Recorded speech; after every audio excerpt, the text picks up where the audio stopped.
All right, Wayne Allyn Root, we're on Unfiltered. My show is national, as all of you know. We're all over the country, but my favorite place in the world is always going to be Las Vegas. I love it here. It's where I started, and I love to interview local candidates in the state of Nevada, especially local congressional candidates who can help support my hero, President Donald Trump.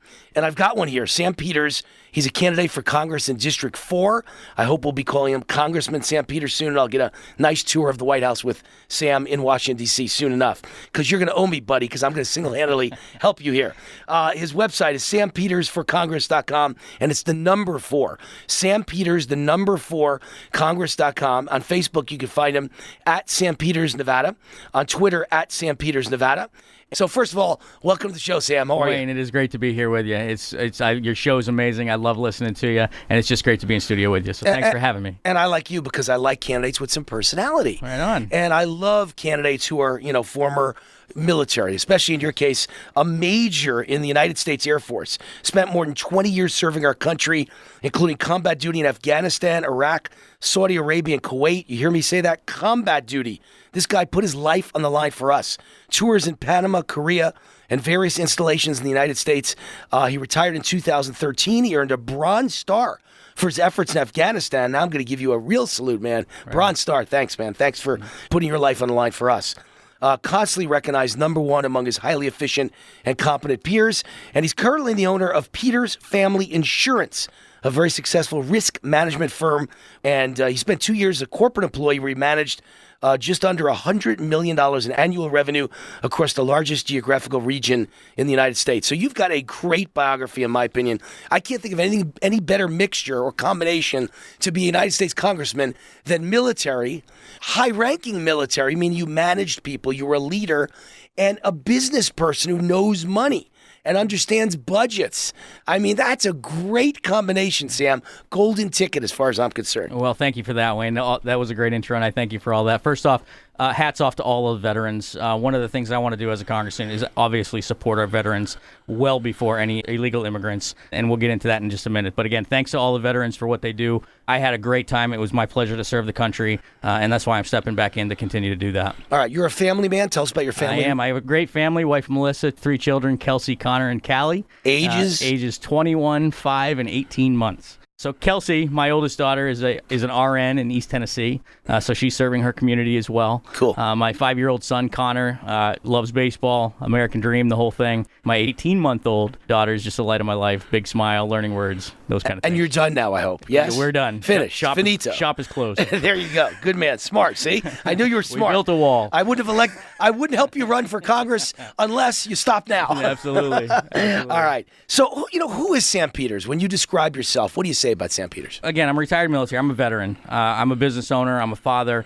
I'm a husband. I'm a committed person to the community. And the country. So I'm a leader. When people that know me in my life, the people that work for me, the people that I work for, the people that my customers that I take care of in business, they know me as a leader, somebody that's going to take care of them to the best of my ability, and that's what I do, and that's how I serve. All right. Why are you the best candidate to represent Nevada for as a United States congressman?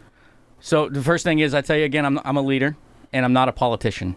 If we continue to send politicians to Congress to run our country the way we have the last few decades, we're going to continue to get the exact same results. I'm a leader, I'm not a politician, and I'm a fighter, and I'm ready to fight for the people of 4th Congressional District. Where do you stand on President Trump? Love President Trump. I think he has stood up in face of incredible adversity from Congress and the media, of course.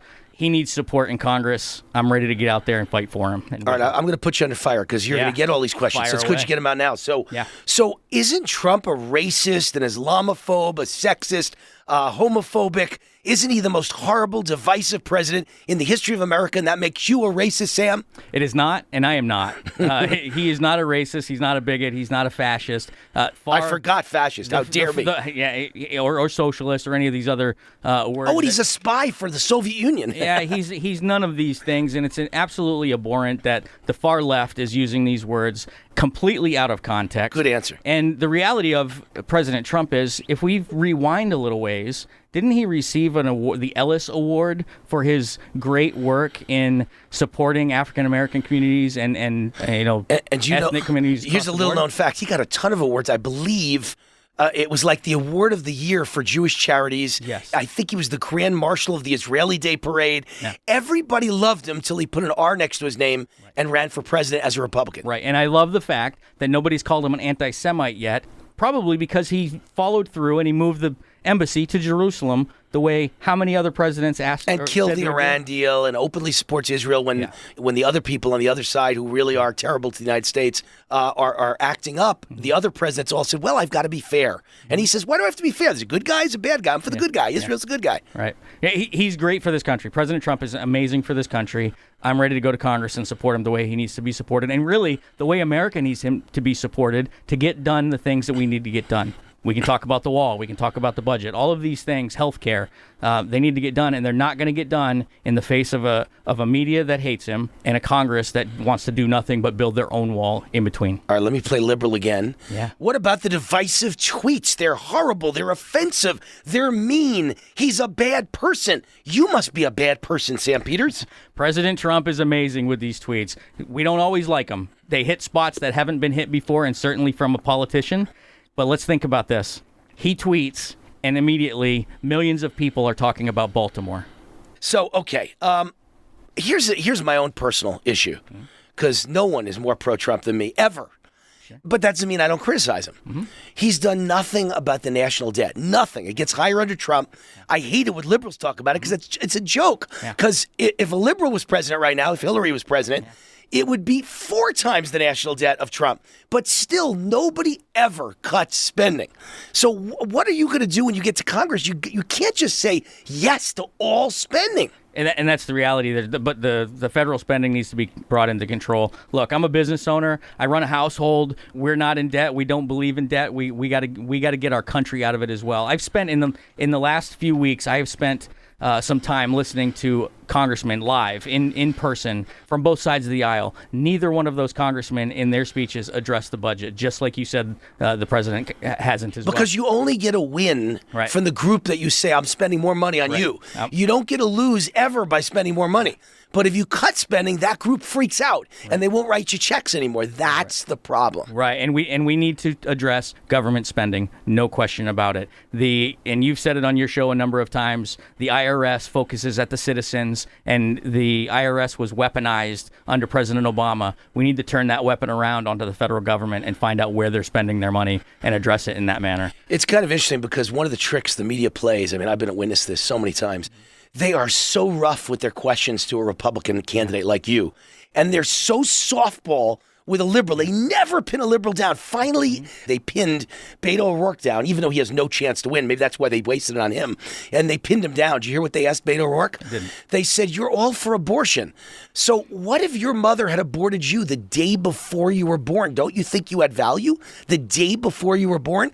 I thought that was the first time I've ever heard a tough question asked of a liberal presidential candidate.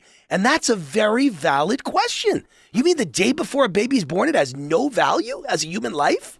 It absolutely has value as a human life. In fact, over the last 3 or 4 sessions in Congress, there's been a law proposed for the Unborn Pain Child Act, I believe it's called. And it's been put through 3 or 4 times. Is that about the heartbeat? I think it's about the heartbeat, It's about 20 weeks. Yeah. It's about no abortions after 20 yes, weeks. I agree wholeheartedly. And it's there's the name of the bill kind of gives you the idea that at that point, the baby actually starts feeling pain. Yeah. And at that point, there's absolutely life. So I would absolutely in Congress support that bill. All right. Why is it important we stop sending career politicians to D.C.? What's the big deal by that? Yeah, so sending career politicians to D.C., again, if we continue sending people who stand up, as you said, and just promise to spend our money for us, we're going to continue to get the same thing. We're going to get a $22 trillion deficit that's going to be 44. It's going to be 40 trillion, yeah. We're going to get 800,000 illegal immigrants come across the border in a 6-month period. Those things are unsustainable, Wayne. We can't sustain them as a country. There's 2 ways out of debt.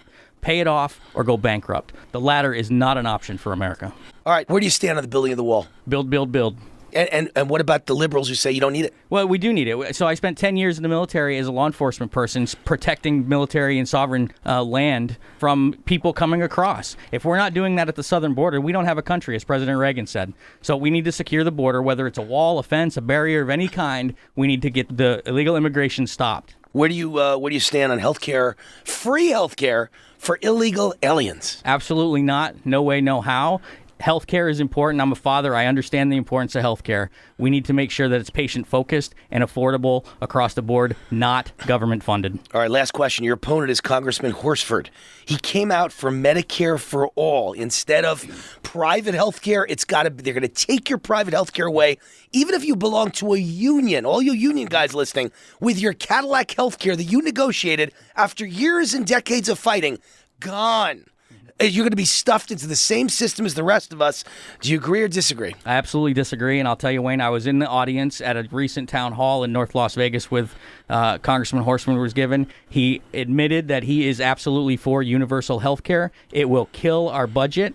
It is not sustainable. It will take 50% of our population off health care that is provided by their employers. Not okay. All right, I'm with you. Sam, let me tell you, this is a bit of a refreshing interview because with most politicians, I have to pull things out of them. Number one, they don't tell you where they stand. Sure. They BS and they talk in circles. And number two, they don't really have a lot to say. I had to actually cut you short and say, great conversation. And number three, what they do say is usually kind of boring and stiff. And you put a little color into it and a little energy into it. And I really appreciate it. You did a great job. Great interview. I appreciate that. Great interview. So if you want to reach Sam Peters, he's a candidate for Congress in District 4. His website is sampetersforcongress.com. Sam Peters 4, the number 4, Congress.com. At Facebook, he's at Sam Peters, Nevada. Twitter, at Sam Peters, Nevada. And it's all paid for by the committee to elect Sam Peters. Sam, great luck, man. I hope you're Congressman Sam Peters. Good stuff. Appreciate you, Wayne.